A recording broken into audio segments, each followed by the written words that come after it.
In a utopian world, every student succeeds in whatever they want to do.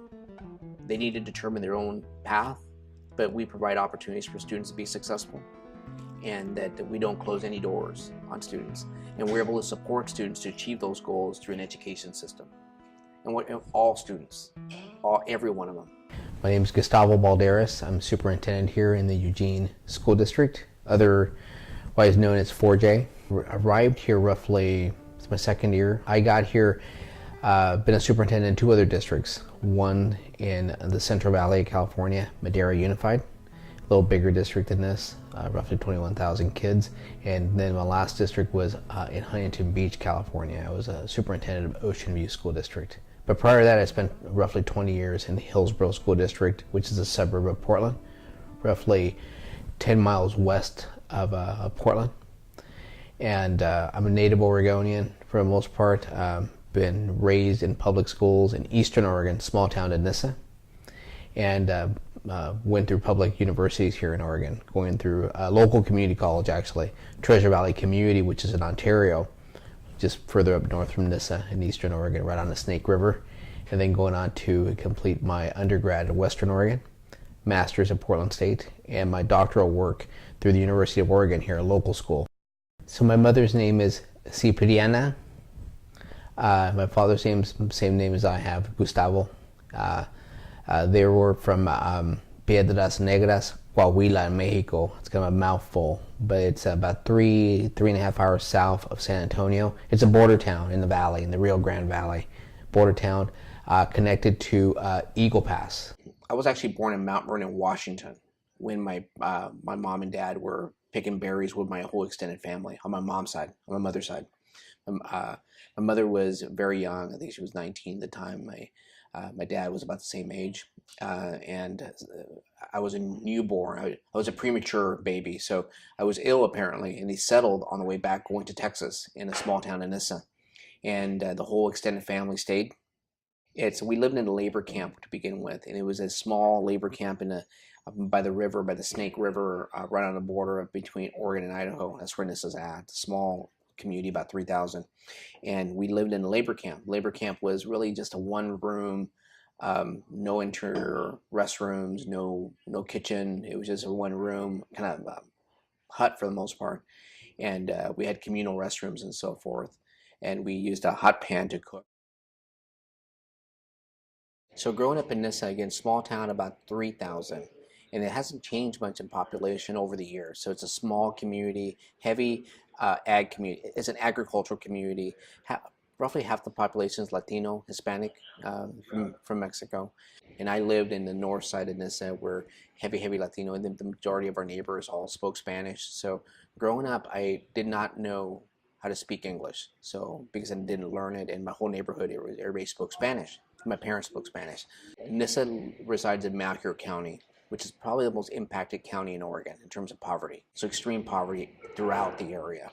I think aspirations may be different when you have a lot of poverty around you. So you know what you know, if that makes sense. I mean, you know what you know, and aspirations could be just having a full-time job with benefits. That's aspirational for some communities. Just have steady work without being laid off. My mother, more than my father, really pushed education. Really pushed making sure that I went to school and did well in school.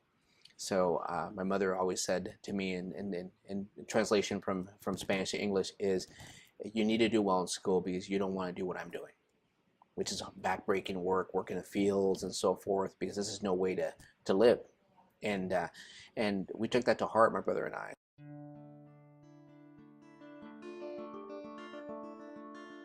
Going into school, I had a stuttering issue, so I stuttered in Spanish, and I was also dyslexic. So it's one of those. I had some issues coming into schools, and we had a speech path that met with me. I remember the speech path meeting with me in primary school, and worked with me in terms of language, and I also was in an ESL pullout, English as a Second Language pullout program, which with a group of kids that would be pulled out in a hallway to learn phonics in terms of how to speak English and certain words. And so, but that's what I knew, and it worked for me.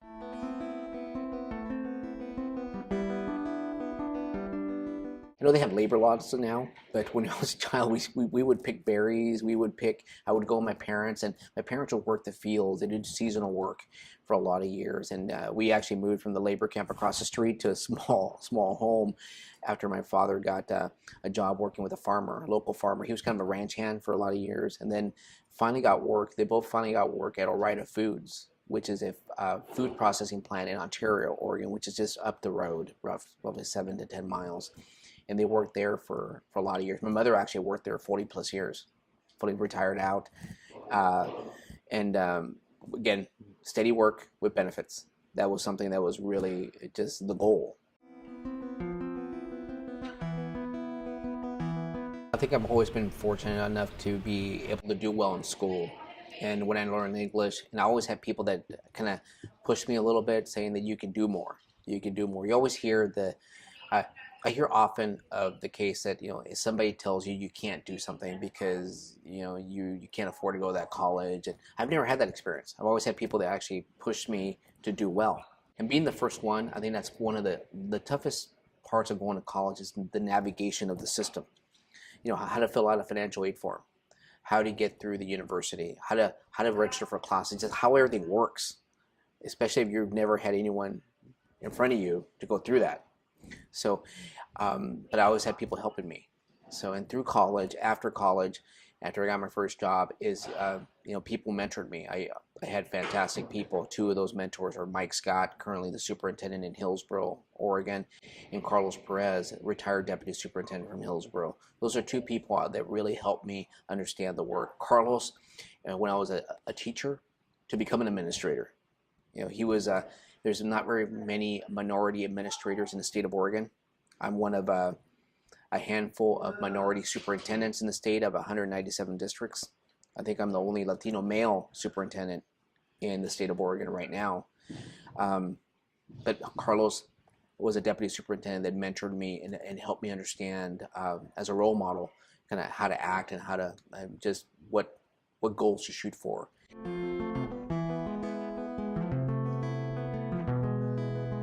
I co-founded the Oregon Association of Latino Administrators roughly 14 years ago with Carlos Perez, the retired deputy superintendent. And that got started on a plane trip going to New Mexico. I think we were in Albuquerque and Las Cruces.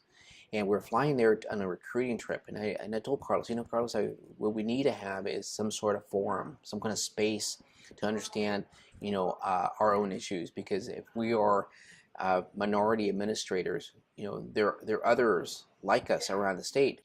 And the theory of action there being is if we can break through the glass ceiling and have more administrators of color, there'd be more equitable hiring practices. I think so. How do we change the hiring practices? We change them by having a different hiring committee, by having different people in charge that kind of have a broader scope and broader knowledge. So we created the Oregon Association of Latino Administrators to advance more people of color into positions of authority, positions of power, into administration, to change the decision-making pathways that are happening around the state.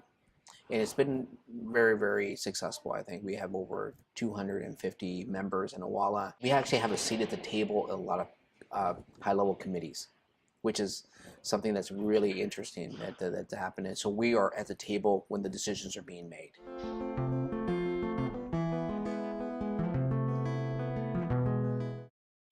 I think the reason to become a teacher is to give back to the community, to give back to what I had. And the experiences I've had have always been positive in education. So I wanted to be a role model for students. I never got into this to be a superintendent, never got into this to be a principal, never got into this to be an executive director or a regional superintendent. I wanted to be a teacher. What you see out here is you see a lot of disparity in terms of kids that have opportunity, kids that don't. In my district, we have 46% of our student population qualify for free reduced meals, which is free lunch, which is 1 out of 2 out of 17,000 kids. That's a lot of kids. We have a lot of homeless population here. We have a lot of kids that are homeless. So that's kind of more where I was at growing up. I think that's why I'm here.